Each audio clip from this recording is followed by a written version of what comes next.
মিন আখি, মানুষ তার ভাই দেখে পালাবে। আমি নিজের সাথে মিলালাম, আমার ছোট ভাইকে দেখে আমি পালাবো, আমাকে দেখে সে পালাবে।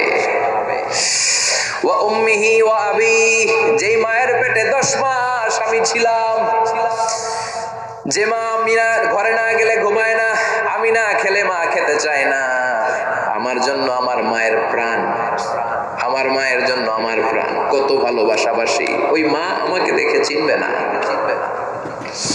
আমি নাকি আমার মাকে দেখে চিনব না। আমি আমার বাবারে দেখে পালাবো। ছোটবেলা থেকে কোলে পিঠে করে আমার বাবা আমারে মানুষ করলো, বাবাকে কত ভালোবাসি, বাবার সাথে কত ভালোবাসার গল্প, এই বাবারে দেখে আমি দৌড় দিব, বাবা আমারে দেখে দৌড়াবে। ওয়া সাহিবাতিহি ওয়া বানি, সাহিবা মানে প্রিয়তম স্ত্রী, যার সাথে এত ভালোবাসা এত খুনসুটি, তারে দেখে আমি পালাবো। ওয়া বানি, আমার সন্তান, যেই সন্তানের জন্য আমি আমার জীবন দিতে রাজি, ঠিক কি না? সন্তানকে দেখে আমি দৌড়, আব্বু বলে ডাক দিল আমি চিনব না, আমার মেয়েটা আমারে ডাকলে নাকি আমি চিনব না, আমার মেয়েও আমারে চিনবে না। ইয়াউমা ইয়াফিরুল মারউ মিন আখিহি ওয়া উম্মিহি ওয়া আবিহি ওয়া সাহিবাতিহি ওয়া বানিহি লিকুল্লি ইমরিইম মিনহুম ইয়াউমাইযিন শাআনুন ইউগনিহি। বিশ্বনবী বললেন, আয়েশা, সেদিনটা আজকের দিনের মতো নয়, ভয়ঙ্কর একটা দিন হবে।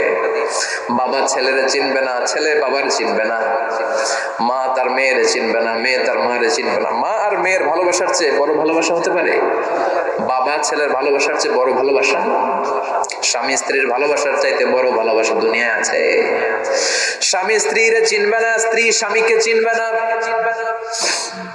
বন্ধু বন্ধুরে চিনবে না, ইমাম সাহেব মুসল্লিরে চিনবে না, মুসল্লি ইমাম সাহেবকে চিনবে না, নেতা কর্মীরে চিনবে না, কর্মী নেতাকে চিনবে না। আমরা সবসময় বিপদে আছি, তবে 4টা কাজ করলে আমাদের বিপদকে কাটিয়ে দিবে কে? ঈমান আনতে হবে কার উপর? জোরে বলেন। ঈমানের পথে অবিচল থেকে আমার মরণ যেন হয়, ঈমানের পথে অবিচল থেকে আমার মরণ যেন হয়। তোমারই কাছে মিনতি আমার, তোমারই কাছে মিনতি আমার, মহামহিম দয়াময়, ঈমানের পথে অবিচল থেকে আমার মরণ যেন হয়। পড়েন আমিন।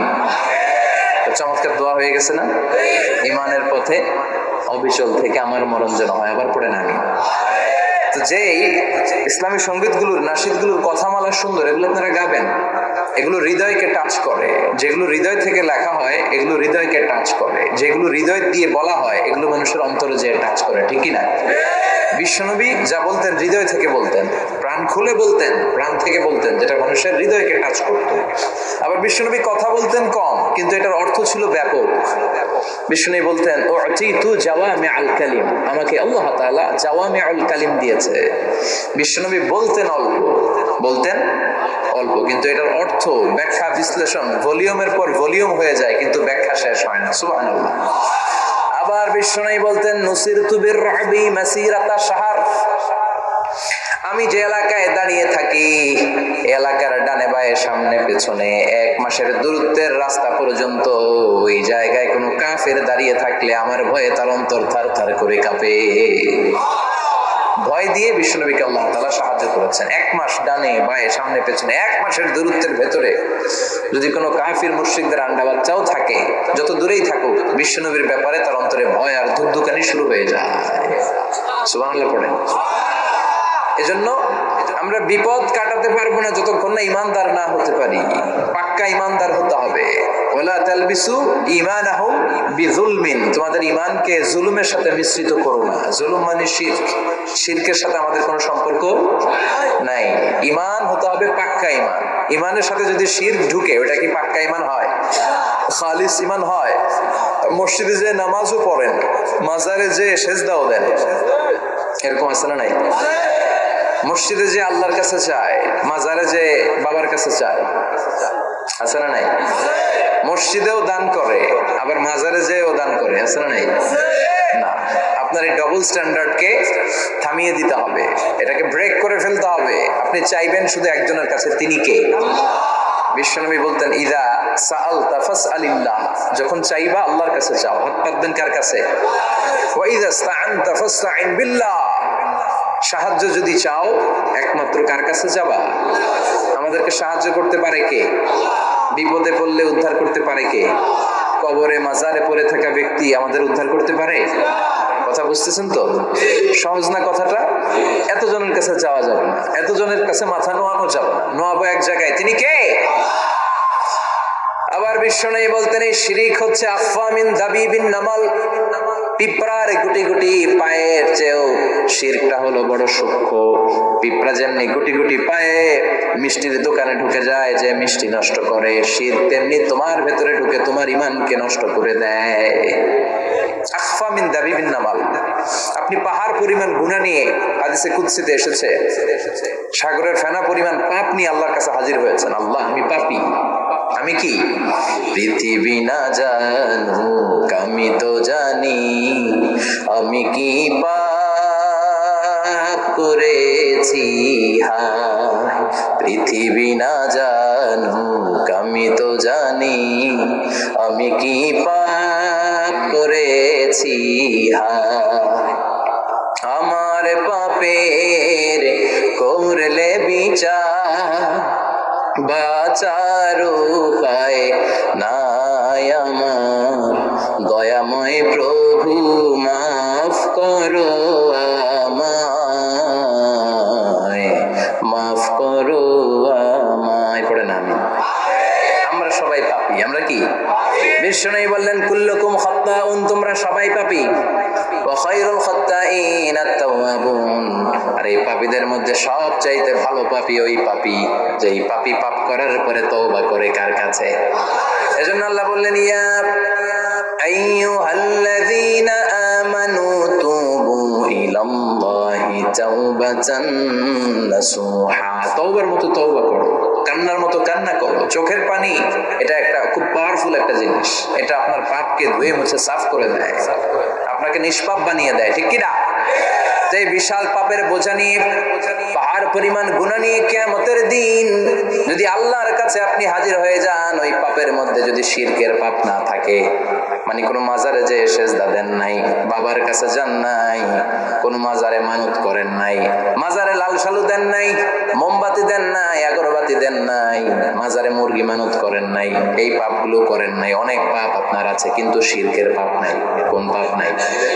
আল্লাহ বললেন, হাজার কোটি পাপ নিয়ে, পাপের বোঝা নিয়ে, পাহাড় পরিমাণ অন্যায় নিয়ে, গুনাহ নিয়ে যদি আমার সামনে আসো, আর এই গুনার মধ্যে যদি শিরকের কোনো গুনাহ না থাকে, তাহলে আমি আল্লাহ পাহাড় পরিমাণ দয়ার ক্ষমা নিয়ে তোমার কাছে হাজির হয়ে যাব। সুবহানাল্লাহ। এজন্য শিরকের সাথে আমাদের কোনো সম্পর্ক, এই শিরক করলে তার মাফ নাই। ইন্নাল্লাহা লা ইয়াগফিরু আন ইউশরাকা বিহি, শিরক করে ফেললে আর মাফ নাই। এটা ভয়ঙ্কর, এটা ক্যান্সারের চেয়ে ভয়ঙ্কর। ক্যান্সারের অ্যানসার আছে, শিরকের কোনো অ্যানসার নাই। লা ইন আশরাকতা লা ইয়াহবাতান্না আমালু, যদি তুমি শিরক করো, তোমার রোজা, নামাজ, হজ, যাকাত, জিকির গুলারে বাতিল করে দিবে কে? এজন্য শিরকের সাথে আমাদের সম্পর্ক আছে। এত ওয়াজ আমরা করি, তারপরে অনেক জায়গায় ছবিতে দেখি যে মহিলারা যে মাজারে সিজদায় পড়ে থাকে। এজন্য এটা ছড়ায় দিবেন, এই মাহফিলের কথাগুলো, এই যে রেকর্ড হচ্ছে, এগুলো ছড়ায় দিবেন। গণসচেতনতার দরকার আছে। এই যত আমরা ট্রাই করে যাব, একটা সময় দেখবেন আমাদের এই সকলের একসাথে প্রচেষ্টার ফলে এই শিরক নামক ভাইরাস বাংলাদেশ থেকে আমরা বিদায় করে দিতে পারবো। চিল্লা এখন, ঠিক কিনা? এজন্য আমরা বিপদে আছি, তবে ইমানদার, শিরক ব্যতি রেখে খালেস ইমানের যদি অধিকারী হয়, আমাদেরকে বাঁচিয়ে দিবে কে? 2 নম্বরে ওয়া আমিলুস সলিহাত, কি বলছে মনে আছে তো?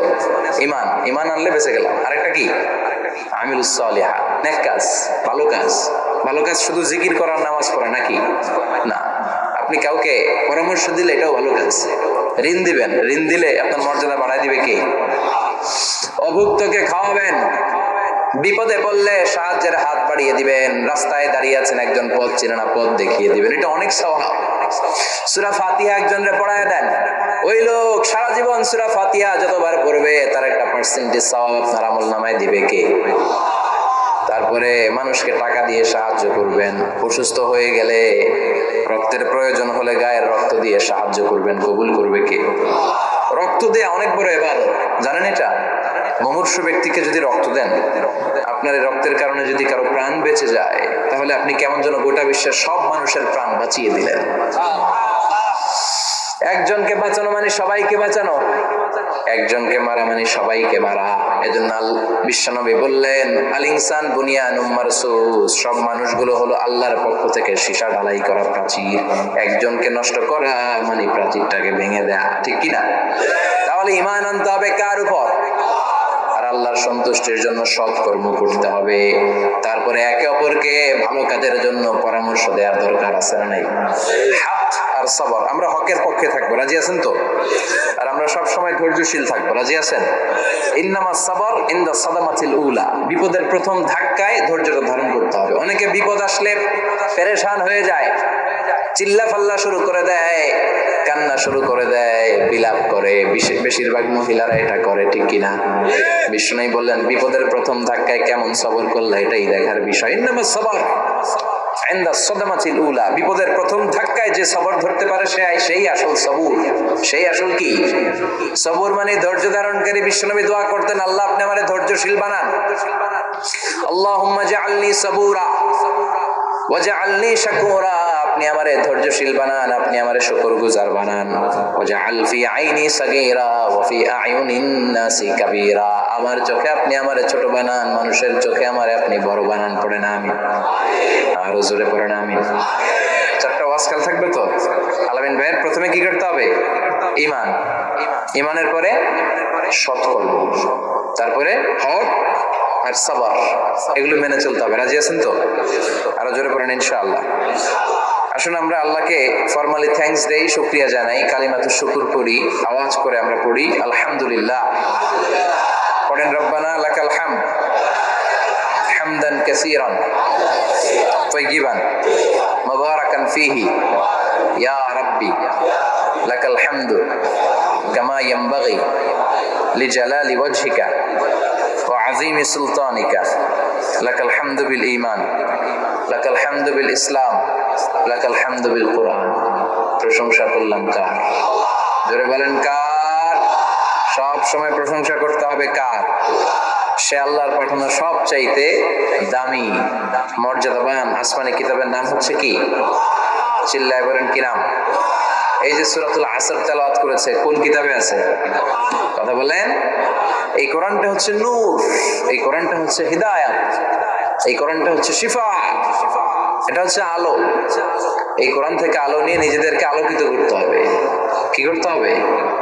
আলো। আলোর দরকার আছে না নাই? আলো ছাড়া কিছু দেখা যায়? এজন্য কোরআনকে আলো বানিয়ে পাঠালো কে? রব্বুল আলামিন বলেন, কিতাবুন আনজালনাহু ইলাইকা লিতুখরিজান নাসা মিনাল যুলুমাতি ইলান নূর। ও নবী, একটা কিতাব পাঠালাম, যেই কিতাব অন্ধকার থেকে আপনাদেরকে আলোর দিকে নিয়ে যাবে। কোন দিকে নিবে? জোরে বলেন। আমরা আলোর পথের সৈনিক, আমরা জান্নাতে যেতে চাই। জান্নাতে যেতে হলে যে বইটা মানতে হবে, বইটার নাম কি? তাহলে কিতাবে আল্লাহ আলো দিলেন, আবার হেদায়েত দিলেন। আল্লাহ বললেন, যালিকাল কিতাবু লা রাইবা ফীহি হুদাল লিল মুত্তাকিন। হুদাল লিল মুত্তাকিন, guide book to those who are মুত্তাকিন। তাহলে গাইড বুক পেলাম, আলো পেলাম, আবার এটার ভিতরে শেফা আছে। কি আছে? শেফা মানে সুস্থতা, শেফা মানে রেমেডি, শেফা মানে রিকভারি। আপনি অসুস্থ হলে সুস্থ করে কে? কোরআন করে যদি ফু দেন, সুস্থ বানায় দিবে কে? নাকি তাবিজের ভিতরে ঢুকায় ঝুলাইবেন? ঝুলানো যাবে? পড়তে হবে। কি করবেন? যে ঘরে সূরা বাকারা তেলাওয়াত করা হয় সেখান থেকে শয়তান দৌড়ে পালায়, নাকি যেই ঘরে বাকারা ঝুলিয়ে রাখা হয়? হ্যাঁ, পড়তে হবে। পরে ফু দেন, সুস্থ করবে কে? এই কিতাবের সর্বপ্রথম যে সূরাটা আল্লাহ দিলেন, ভূমিকা সূরা, এটার নাম হচ্ছে ফাতিহা। ফাতিহা মানে কি? ভূমিকা। এই সূরাটা দিয়ে আল্লাহ এই কোরআনটাকে খুললেন। পুরো কোরআনে যা আছে এই ফাতিহার 7 আয়াতের ভেতরে তা আছে। আবার এই 7 আয়াতের ব্যাখ্যা শুরু করে দিলে 30 পারা কোরআন হয়ে যায়। সুবহানাল্লাহ। আবার আল্লাহ এটার নাম বিশ্বনবী নাম দিলেন সূরাতুশ শিফা, শিফার সূরা। অসুস্থ ব্যক্তিকে সূরাতুল ফাতিহা পড়ে ফু দিলে সুস্থ করে দেয় কে? বুখারীর বর্ণনায় বিশ্বনবীর কিছু সাহাবারা মরুভূমিতে সফর করছিলেন। এক লোক অসুস্থ ছিল, কেউ কোন জাদু মন্ত্র পড়ে ফু দিয়ে তাকে সুস্থ করতে পারছিল না। সাহাবারা বলল আমরা পারবো। সবাই বলল তোমরা বেদুইন, পারবা কেমনে? যাও মিয়া। সাহাবারা বলল আমাদের কাছে এমন জিনিস আছে, এটা পড়ে ফু দিলে অসুস্থরে সুস্থ করে কে? সবাই বলে তাইলে আসো, সুস্থ করো। সাহাবারা বলে তাহলে আমাদেরকে খাসি দিবা 100টা, একবাল ছাগল দিবা। খতিফু গানাম। বিশ্বনবীর এক সাহাবী ওই সাপে দংশন করা লোকটার পাশে বসে সূরাতুল ফাতিহা পড়ে ফু দিতে দেরি মুহূর্তের মধ্যে অসুস্থ ব্যক্তিটারে সুস্থ করে দেয় কে? বিশ্বাস হয়? হ্যাঁ, বাবুল ইস্তিশফা বিল কোরআন, কোরআন দিয়ে শিফা না, কি নাম? শিফা। অসুস্থ হয়েছেন, সূরা ফাতিহা পড়েন, সূরা ইখলাস পড়েন। বিশ্বনবীর হাতে একবার বিচ্ছু কামড় দিল, বিশ্বনবী সূরাতুল ইখলাস পড়লেন, সূরাতুল ফালাক পড়লেন, নাস পড়ে ফু দিলেন, ভালো করে দিল কে? আমরাও যারা অসুস্থ, আমরাও যদি ইখলাস ফালাক নাস পড়ি, ফাতিহা পড়ে ফু দেয়, আমাদেরকে ভালো করবে কে? বিশ্বাস হয়? বিশ্বাস হয় না কার? দেখি সবার হয়? আল্লাহ আমাদের বিশ্বাস করো, মজবুত করো। আরো জোরে পড়ি আমিন। আসলে আমরা সরাসরি এবার তাফসীরের দিকে যাই। আমি ছোট্ট একটা সূরা তেলাওয়াত করেছি, 11টি আয়াত বিশিষ্ট। সূরাটার নাম সূরাতু আল কারিয়া। কি নাম? সবাই বলেন, সবাই বলেন কি নাম? আল কারিয়া। মাক্কি সূরা। কি সূরা? সবাই বলেন। মনে রাখতে হবে, এই যে উনি সূরা আসর থেকে কি বললো, কি পয়েন্টস গুলো নিয়ে যেতে হবে, যে এটা এটা এটা। সূরাতুল কারিয়ার কি পয়েন্টস গুলো কি নিয়ে যেতে হবে, এইটা এটা এটা। সূরা ফাতিহার মধ্যে আল্লাহ বেসিক কি কি পয়েন্ট হাইলাইট করেছেন, এগুলো আমাদেরকে শিখে যেতে হবে। তা না হলে শুধু আসলাম, স্লোগান দিলাম, কাঁদলাম, মোনাজাত ধরে জিলাপি নিয়ে চলে গেলাম, কোনো লাভ হইল? কথা বলেন। তো আমরা যে সূরাটা থেকে আজকে কথা শুনতে চাই, সূরাটার নাম হচ্ছে, সবাই বলেন, আল কারিয়া। আল কারিয়া মানে বিকট আওয়াজ। আল কারিয়া মানে কি? ভয়ঙ্কর আওয়াজ। ভয়ঙ্কর আওয়াজ শোনেন নাই কখনো? কোথায় শুনছেন?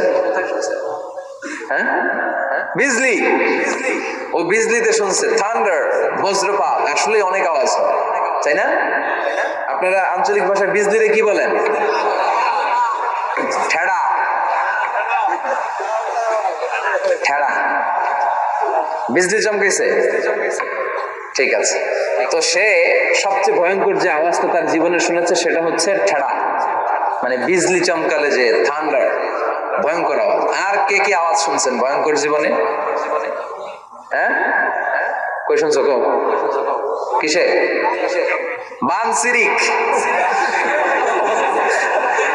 ঠেড়ার ডুপ্লিকেট ভার্সন বানসিরিক। আলামিন ভাই, আপনি সবচেয়ে ভয়ঙ্কর আওয়াজ কোথায় শুনছেন শুনি? মানে সবচেয়ে ভয়ঙ্কর আপনি আওয়াজ জীবনে কোথায় শুনছেন? এই যে টিউব ফুটে গেছে, অর্থাৎ টায়ার পাংচার হলে ভয়ঙ্কর আওয়াজ হয়। চমৎকার। আসলে তো রিক্সার টায়ারের চেয়ে ট্রাকের টায়ার পাংচার হলে আরো ভয়ঙ্কর আওয়াজ। শুনছেন?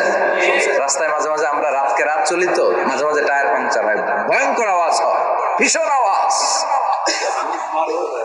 তার মানে বজ্রপাতে ভয়ঙ্কর আওয়াজ, ট্রাকের টায়ার পাংচার হলে ভয়ঙ্কর আওয়াজ। আর কি আওয়াজ আছে? হ্যাঁ, কি উঠলে? বাজি। বাজি। বোমা ফাটালে, ককটেল মারলে। ককটেল আছে না নাই? 30 তারিখে আছে না নাই? হ্যাঁ, সেনাবাহিনী আছে, কিন্তু ধরে নিয়ে যাবে। ককটেল ফাটালে ভয়ঙ্কর আওয়াজ। আর হ্যাঁ, কিসের ডাক? বাঘের আওয়াজ।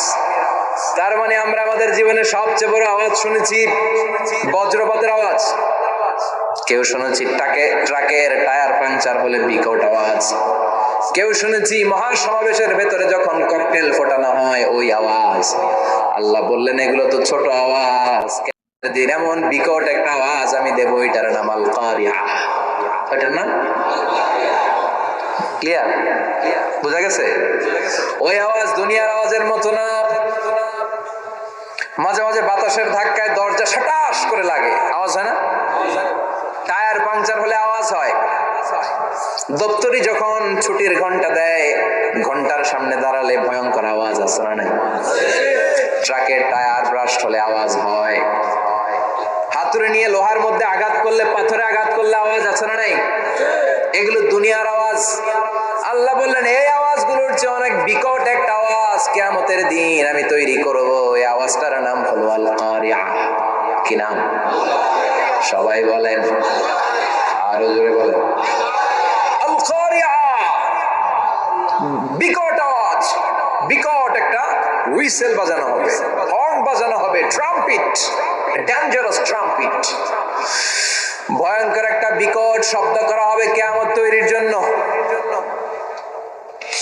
ওই শব্দটা বাজানোর জন্য রব্বুল আলামিন একজন ফেরেশতা বানিয়েছেন, নাম হলো ইসরাফিল। নাম কি? ওই ফেরেশতার পা হচ্ছে জমিনের নিচে, মাথা হলো আকাশের উপরে। ওই কিয়ামতের দিন ইদা নুফিখা ফিস সূরি নাফখা ওয়াহিদা, যখন ওই সিংহার মধ্যে ফুৎকার দেয়া হবে, আল কারিয়া, বিকট আওয়াজটা হবে। এই ফেরেশতার নাম হচ্ছে মালাকুস সূর, সিংহার ফেরেশতা। এই ফেরেশতার নাম ইসরাফিল। ফেরেশতার নাম সবাই বলেন। এই বিশাল ফেরেশতাকে তিনটা হুইসেল দেওয়ার জন্য আল্লাহ বানিয়েছেন। কয়টা? সবাই বলেন। তার ডিউটি হচ্ছে তিনটা হুইসেল দিবে, হর্ন বাজাবে তিনটা। গাড়িতে সামনে জ্যাম হয়ে গেলে ড্রাইভাররা কি করে? হর্ন দেয়। সে একটা হর্ন দিবে, একটা হুইসেল দিবে, একটা ট্রাম্পিট বাজাবে। ওইটাকে আরবিতে বলে সূর। ইদা নুফিখা ফিস সূরি নাফখাতান ওয়াহিদা, যখন তিনি প্রথম হুইসেলটা বাজাবেন, রব্বুল আলামিন ওনারে বানালেন তিনটা হুইসেল দেওয়ার জন্য, বিশাল আকৃতির ফেরেশতা। এই ফেরেশতাকে সৃষ্টি করার পর থেকে দুই ঠোঁটের মাঝখানে হুইসেলটা নিয়ে ফেরেশতা আল্লাহর আরশের দিকে তাকিয়ে আছে। He is just waiting for the green signal. আল্লাহর অর্ডার কখন আসবে? আসলেই একটা ফু দিবে। সুবহানাল্লাহ কইবেন না? এই ফুটা দেওয়ার জন্য সে এখনো, ঠিক যে মুহূর্তে আমরা এখন তাফসীর শুনছি, সেই মুহূর্তে ইসরাফিল কি করতেছে? দুই ঠোঁটের মাঝখানে ওই হুইসেলটাকে রেখে জাস্ট অবজার্ভিং দ্য আরশ, আরশের দিকে তাকিয়ে আছে। যখন আল্লাহ বলবে শুরু করো, প্রসিড, মুহূর্তের মধ্যে হুইসেল বাজাবে। আর ওই হুইসেলের আওয়াজটাকে আরবিতে বলে আল কারিয়া। কি বলে? বুঝতে পারছেন? এবার সহজ হয়ে গেছে না? নরম হয়ে আসতেছে না সূরাটা? আল কারিয়া তার মানে বিকট আওয়াজ, বিকট হর্ন বাজানো হবে, ট্রাম্পিট দেয়া হবে, বিকট হুইসেল দেয়া হবে। এই আওয়াজটা দুনিয়ার দপ্তরির ঘন্টা বাজানোর আওয়াজের মতো না। এই আওয়াজটা ট্রাকের টায়ার পাংচার হলে যে আওয়াজ ওইটার মতো না। বৃষ্টির সময় বজ্রপাতের যে আওয়াজ ওইটার মতো না। ওই আওয়াজটা পৃথিবীর বুকে সবচাইতে ভয়ঙ্করতম আওয়াজ। ঠিক কিনা? ভয়ঙ্কর একটা আওয়াজ হবে, বজ্রনীনাদ, মহাপ্রলয়ের আওয়াজ।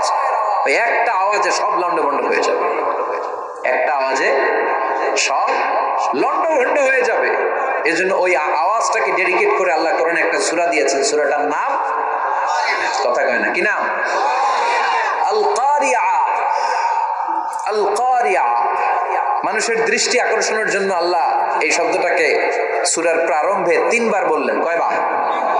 গুরুত্বপূর্ণ কথা কয়বার বলতে হয়? বিশ্বনবী কোন কথায় যখন এমফাসাইজ করতেন, গুরুত্ব দিতেন, তিনি কয়বার বলতেন? এই সূরাটা নাজিল হয়েছে মক্কায়। মক্কার কাফির মুশরিকরা যেন ওই কিয়ামতের ভয়ঙ্কর দৃশ্যটা বুঝতে পারে, এজন্য আল্লাহ 3 বার বললেন আল কারিয়া, তারপরে মাল কারিয়া, তারপরে ওয়ামা আদরাকা মাল। সবাই বলেন, প্রথমে বললেন আল, তারপরে মাল, ওয়ামা আদরাকা মাল। 3 বার বললে মানুষ 3 বার তাকাবেন, আল কারিয়া, মাল কারিয়া, আবার তাকাইছে, ওয়ামা আদরাকা মাল কারিয়া। 3 বার বলে তাদের অ্যাটেনশনকে গ্রো করা হচ্ছে, কারণ সামনে আরো জরুরি কথা আছে। সুবহানাল্লাহ। ওই দিনটা বড্ড ভয়ঙ্কর দিন। কিয়ামতের দিন। কিসের দিন? এই ছোট্ট 11টা আয়াত বিশিষ্ট সূরার মধ্যে আল্লাহ কিয়ামতের নকশা এঁকে দিয়েছেন। কে এঁকেছেন? কিয়ামতের প্রামাণ্য ধারাবাহিক বর্ণনা আল্লাহ তুলে ধরেছেন এই সূরার ভেতরে। আল্লাহু আকবার। আল্লাহ বললেন, আল কারিআতু মাল কারিআতু ওয়া মা আদরাকা মাল কারিআ। ও নবী, আপনি জানেন না কি আল কারিআ মানে কি? ভয়ঙ্কর আওয়াজ, বজ্রনিনাদ। ওই ইসরাফিল 3টা ফুৎকার দিবে। চিৎকার করে বলেন কয়টা? প্রথম ফুৎকারের নাম নাফখাতুল ফাজা, বিকট এক ফুৎকার। ওই ফুৎকার দেওয়ার সাথে পুরো পৃথিবীটা লন্ডভন্ড হয়ে যাবে। এক ফুৎকারের আওয়াজে পৃথিবীর আকাশ ভেঙে খান খান হয়ে যাবে, তারাগুলো ছিটকে পড়বে, চন্দ্র সূর্য আলোহীন হয়ে যাবে, সাগরের পানির মধ্যে দাউ দাউ করে আগুন জ্বলতে শুরু করবে, মানুষগুলো বিক্ষিপ্ত পতঙ্গের মতো নিক্ষিপ্ত হবে, টাওয়ারগুলো ভেঙে ভেঙে পৃথিবীর উপর পড়বে, পৃথিবীর বিশাল বড় বড় পাহাড়গুলো তুলার মতো ধ্বনিত হয়ে বাতাসের মধ্যে ভাসতে থাকবে। এটা হচ্ছে আল কারিয়া। মাল ওমা আদরাকা মাল। আবার আল্লাহ বললেন, ইযা যুলজিলাতিল আরদু জিলজালাহা ওয়া আখরাজাতিল আরদু আসকালাহা। ইসরাফিল যখন প্রথম ফুৎকার দিবে, পুরো পৃথিবীর মধ্যে কাঁপাকাঁপি শুরু হবে। কাঁপাকাঁপি রে আপনারা কি বলেন? ভূমিকম্প দেখছেন নি?